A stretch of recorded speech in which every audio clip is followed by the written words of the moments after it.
Bonsoir, bienvenue au Talk Orange de Figaro. Nous recevons ce soir Christian Estrosi, qui n'est plus ministre de l'Industrie depuis hier, mais qui est toujours maire de Nice et qui redeviendra bientôt parlementaire. Christian Estrosi, bonsoir. Bonsoir, Judith. Merci d'être venu. Est-ce que je peux vous demander comment on se sent au lendemain d'un remaniement quand on n'est plus au gouvernement?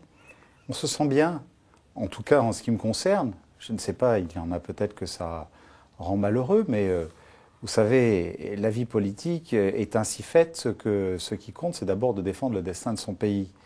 Et puis, même si ça compte, appartenir à un gouvernement, ça ne résume pas une vie non plus. L'enthousiasme et la passion de la vie politique, c'est le suffrage universel, c'est ce que m'ont confié mes électeurs à Nice, c'est ce qu'ils m'ont confié dans ma circonscription pour les représenter à l'Assemblée. En même temps, ça me permet de vous dire une chose. Je n'ai bien sûr aucune rancœur et je n'ai aucune raison d'en avoir. J'ai plutôt eu beaucoup d'enthousiasme à déjà servir sous 3 gouvernements. Et je me suis toujours montré solidaire dans chacun de ces gouvernements de l'ensemble de l'action gouvernementale.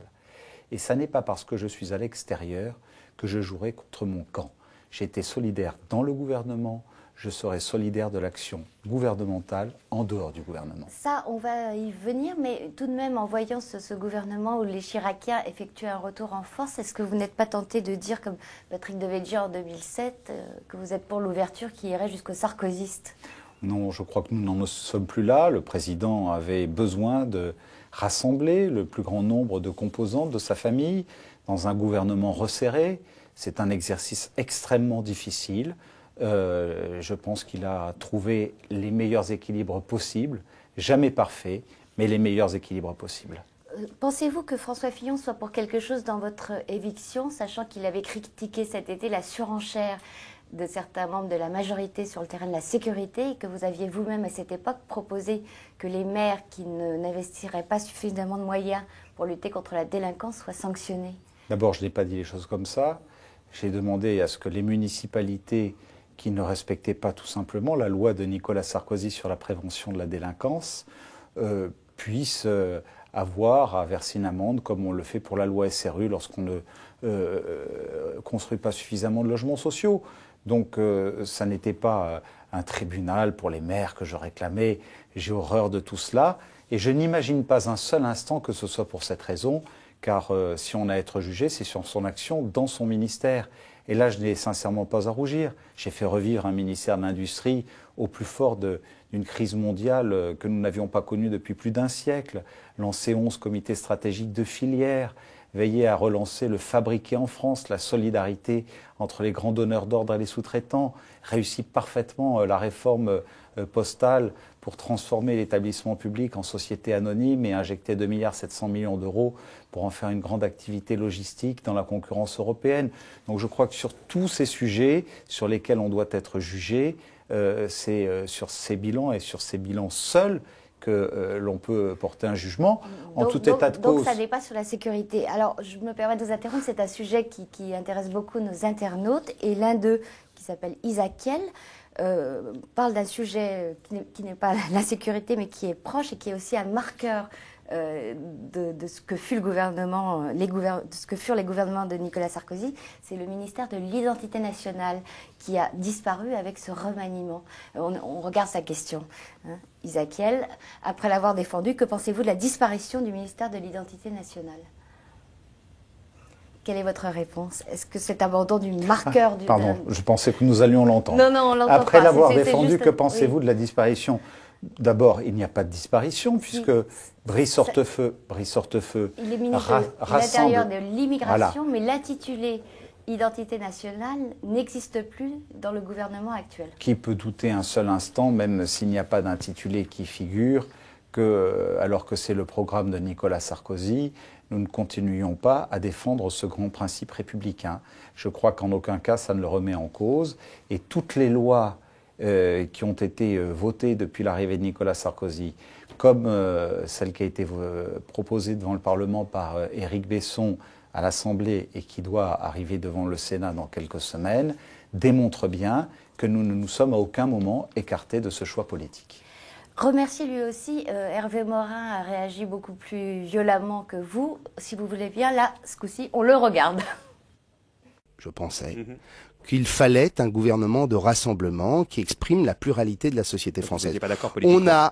On a un gouvernement, et je le regrette, un gouvernement de contraction autour d'une base UMP et j'allais dire RPR. Je suis heureux de pouvoir porter désormais un message en toute liberté de parole avec un cap que je me suis fixé, c'est d'être en mesure de proposer aux centristes qu'il y ait un candidat. On verra lequel.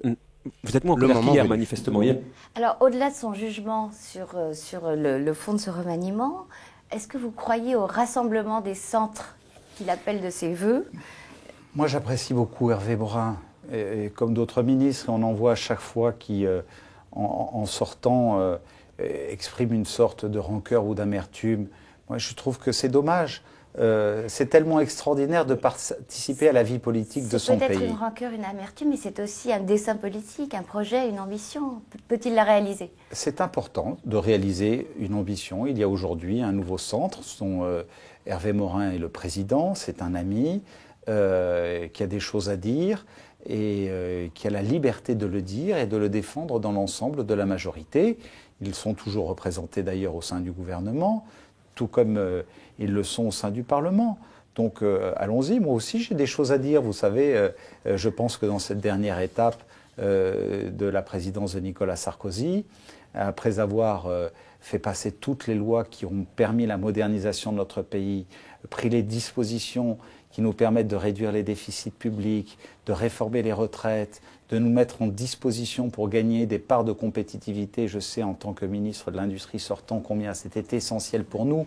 Nous devons arriver à une phase où maintenant nous consacrions nos messages vers les hommes, vers les femmes, vers les enfants de ce pays pour que la dimension humaine soit au cœur de chacun de nos projets. Nous voyons bien qu'il y a souvent des incompréhensions et maintenant que nous avons modernisé, il faut rentrer dans une phase où nous fassions entendre aussi ce message à dimension sociale. Alors ça, c'est une intervention sur les orientations de fond.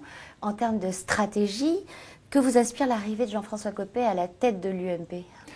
Bon, Jean-François Copé est un homme de qualité, mais vous savez, l'UMP, pour en être un acteur, je suis encore le premier conseiller politique, je suis président sortant et rééligible dans quelques jours de la 3e fédération de France. C'est une machine où, lorsqu'on n'a pas une légitimité directe, on est souvent vite étouffé.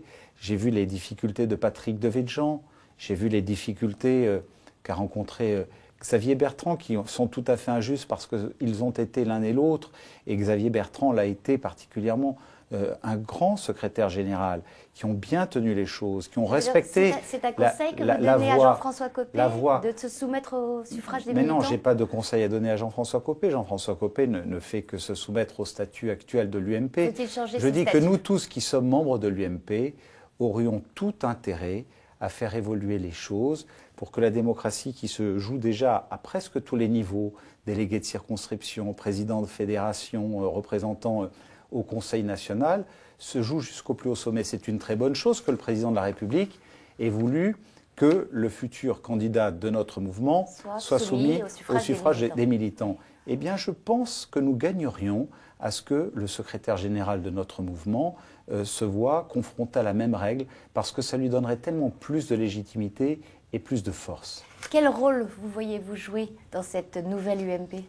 Non, moi je le dis très simplement, mon devoir est un devoir comme toutes les personnalités de notre mouvement, de solidarité à l'égard du gouvernement. Elle ne lui fera jamais défaut. À l'égard du président de la République, elle ne lui fera jamais défaut. Ça, c'est le principe. Sur les modalités, est-ce que vous voulez travailler au projet, après ma liberté de parole pour, à l'intérieur du mouvement, dire comment nous pourrions être plus performants encore pour accompagner vers la prochaine élection présidentielle le président, je ne doute pas un seul instant que ce soit Nicolas Sarkozy, c'est un peu un des rôles que je souhaite jouer, tout comme à l'intérieur de notre groupe. Donc oui, j'y prendrai toute ma part, comme je l'ai souvent prise par le passé. Un des rôles, c'est-à-dire, je n'ai pas compris dans quelle sphère d'activité ça pourrait s'exercer. L'UMP, c'est une grande famille. L'UMP, c'est d'abord notre mouvement. Est-ce que vous voyez plutôt contribuer au projet, à l'organisation? Mais pouvoir s'exprimer comme ce soir, je participe à la vie de notre mouvement en étant l'invité du Toc Orange ce soir.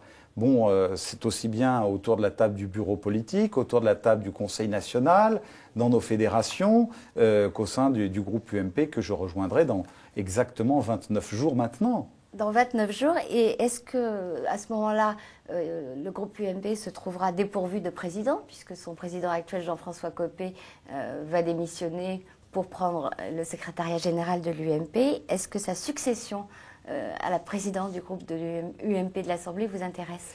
Non, que les choses soient très claires. D'abord, si Jean-François Copé est dès mercredi soir à la tête de notre mouvement, bien évidemment, il devrait être amené, puisque les statuts disent que c'est le président sortant qui adresse la convocation et fixe la date. C'est sa totale liberté. Le président sortant du groupe. Pour l'élection. Qu'on se comprenne bien. Oui, le président sortant du groupe pour l'élection de son successeur. C'est à lui seul de décider de la date. Bon. J'ai lu chez un de vos confrères cet après-midi, exactement le JDD.fr, que Jean-Louis Borloo et les différentes composantes de la famille centriste envisageaient de constituer un groupe à l'Assemblée nationale. Je ne sais pas s'ils le feront ou s'ils ne le feront pas, mais s'ils étaient amenés dans les semaines qui viennent à le faire, cela voudrait dire, si on fixe trop tôt la date d'élection du président du groupe UMP, que certains députés UMP, du groupe UMP, qui seraient amenés à rejoindre un groupe du Nouveau Centre ou de la famille centriste initié par Jean-Louis Borloo, pourraient influer sur l'élection de notre président de groupe. Et donc je pense qu'il est nécessaire d'avoir un peu de recul, juste un peu de recul, pas trop, parce que nous avons besoin d'avoir un chef à la tête de notre groupe. Bon, il se trouve que si jamais la date fixée par le président Copé pour sa succession en tenant compte de tous ces facteurs me permettait d'y participer, je nourrirai ma réflexion, bien évidemment.